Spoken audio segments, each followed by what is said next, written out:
So Josh, if engineering were pasta, you would be 10 layers of fried lasagna. Yes, and clogging arteries just like EvD.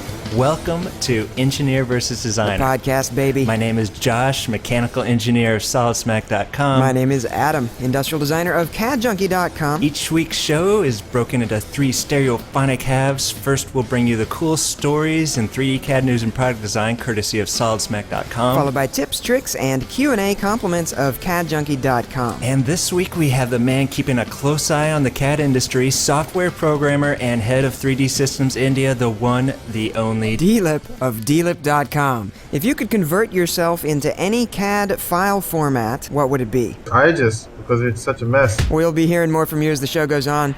And by the way, in case you're wondering what the background noise is, I am sitting here at Chicago O'Hare International Airport recording the show live. And people are definitely looking at me funny right about now around the baggage claim carousel. Josh Mings of SolidSmack.com, we are peeling our eyelids back in anticipation of deeply meaningful commentary. What have you got for us? This week's SolidSmack Update is brought to you by Clear Cut Solutions. Top Solid CAD CAM version 7 is rewritten, Windows 7 certified, and native 64-bit. Its combo of history-based indirect modeling is blowing my mind right now. Check it out at clear-cut.com. So, imagine this, completely unlimited, infinite storage of all your data. Bitcasa is making it happen, and how they're doing it is quite unlike anyone else. Instead of files, they transfer bytes. The files are encrypted on the client side, so nothing is known about the files. Awesome! They're also keeping costs low with data deduplicating algorithms, reducing actual storage needs. So this is passed on to you at a price of $10 per month for infinite storage. Beta is on at bitcasa.com. You better believe I am waiting for that beta. And on the hardware side, we have known about it for months, but now the Wacom Cintiq 24 HD is available for purchase, and that 24-inch beauty comes with 2,048 levels of sensitivity. Like Adam. Which is a little bit creepy, Josh.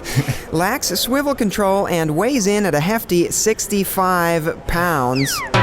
On the plus side, you can draw directly on it, just like any other Wacom screen, and just hit up Wacom.com, and it can be yours for a measly 2,500 smackers. And back on the software side, Microsoft gave a deeper Apple ass kick and peek inside Windows 8 at the Build conference in Los Angeles. The new Metro-style touch-capable OS is pushing past the post-PC era with an interface designed to run on tablets to large workstations, turn on instantly, and run all day on a single charge. The developer's preview is available now, but you won't see IT peeps sweating about Windows 8 till 2013. Have you ever seen a 3D printed skull? You are about to. A very ornate 3D printed skull at that. Josh has been obsessing over a Kickstarter project once again. I am. And I have to say, I don't blame him. Joshua Harker's Crania Anatomica Filigree project is set to change how artists create and present their work.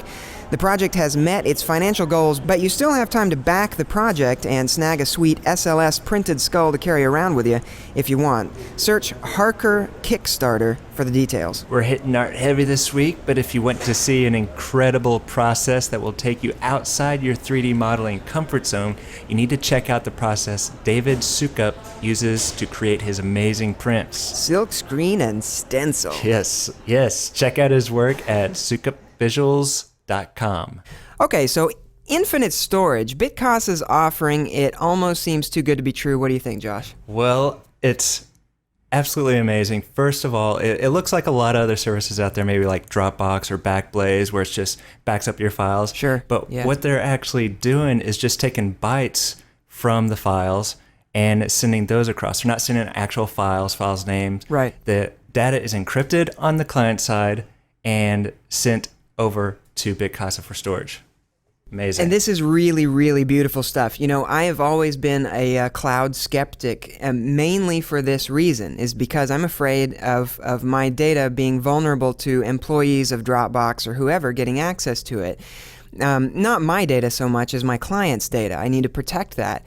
And so basically this means that all of your data is client-side encrypted, so that if it doesn't matter who, you know, Barack Obama himself can go knock down the door of Bitcasa and tell them that they have to tell him what they have on their servers, and all they'll be able to give him is a bunch of gibberish. Well, it sounds interesting, but let's see how it actually plays out, because there's the long arm of the law and legislation which actually forces things down the wrong way every now and then. So let's see actually how it plays out. Yeah, that is interesting. I think the whole thing, the idea of client-side encryption, obviously, is that the company Bitcasa is powerless to decrypt what's been stored there. So basically, doesn't matter how long the arm of the law is, they're not going to be able to get access to it. Moving on, Windows 8 was revealed this week from Microsoft. So it's designed to work on tablet, notebook, laptop, desktop, or workstation. It's touch capable, and it's going to have a Windows App Store. It's setting in stone this touch-capable full-screen apps that are directed towards mobile use. So this is in true form for Microsoft to be behind by a few years, but doing the exact same thing. Yeah. But they're also crossing this divide. They're going past what the PC has been and what the tablet is, and they're bringing it across the whole spectrum. So it's certainly going to change how we design. So. But realistically, Josh, I mean, you've just installed this, I believe, and so what's different about it? Why should we care? Okay, it does have some very nice capabilities that are going to lend itself well to touchscreen interaction. Underneath all that, it's the regular Windows interface, a lot like Windows 7. There's not much change. You're not going to have to worry about your programs not working on it. There's faster access, faster startup times. So overall, it's a better user experience. You put this on devices that are touch capable, and you get a whole different experience, but you're still able to run the programs that you've always run, whether it's on tablet or PC. Ah, that made my tear ducts hurt. Please put them back in your eyes. Thank you. We'll be right back. This week's CAD Junkie Q&A is brought to you by Clear Cut Solutions, bringing you Top Solid 7 Revealed, a new site where Top Solid 7 ninjas demonstrate an entire project start to finish with no smoke and mirrors whatsoever. This is a game changer, people. Check it out at clear-cut.com.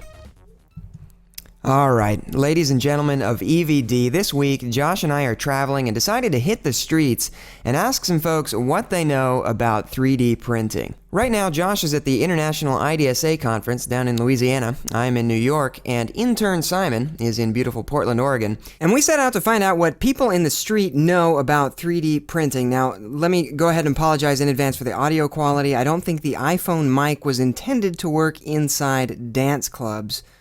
Stevie J, you might want to work on that for the iPhone 6. Anyway, here we go. New Orleans, baby. I'm down in the French Quarter, and I'm going to ask some people about 3D printing. Let's see what they got to say. So, what do you do? I'm a cook. I work in marketing. I'm a chef. I wait tables. I work at a financial agency. I'm a bar back here. I'm a mime. So lucky dogs. I was wondering if do you think there's a computer printer that can print 3D objects? No, I don't think it exists. Yeah. Yeah. Absolutely nothing. No, nothing. Absolutely nothing. Absolutely nothing. How do you think it would work? In 3 dimensions. That when it would print out, it would suddenly be like a pop-up book that would just show up. It seems to me like it'd be almost like a digital CNC machine in a sense, or some kind of I don't know. I think of those pop-up books. I have no idea. I have no idea. I don't know. I don't know exactly how it's going to work, obviously, but I think it would work awesome. I think it would be layer by layer, almost three-dimensional. I'm not for sure, man. So if you could like download something from the internet and like put it into the printer and print it out, what would you pick? Like you could print it out in plastic or metal. What would you print? What would you print out? Janet Jameson's ass. More money. Gold bars. Probably a bottle of liquor too. A Ferrari. 1969 Camaro. The R2D2. The bag. Copy mic. Guitars. All right. As many guitars as I can get. Spit freight. Pictures of Paris. Maybe like a cross or something. I'm not. Cross. A radio? Videos. Pornos?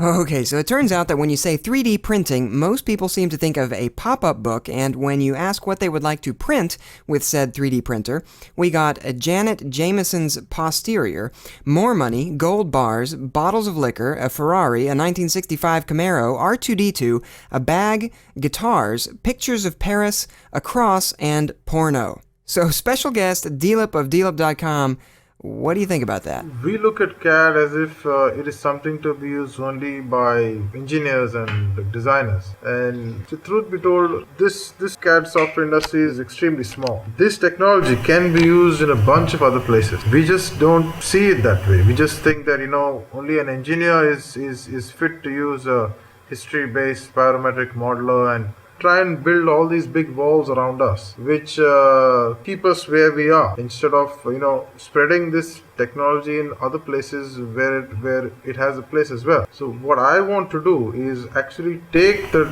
technology that we have, build something more around it, and take it to everybody else, given the right user interface and given the right way. Mm-hmm. So you'd agree that it is going to start to become more prevalent, more mainstream, maybe. It will. So, on a totally different topic, 3D printing and this guy that's making these, 3D printed art pieces essentially and funding them through Kickstarter, crowdfunding. 3D printing is changing the way artists are able to create art pieces in addition to engineering. And I just think there are all kinds of possibilities there.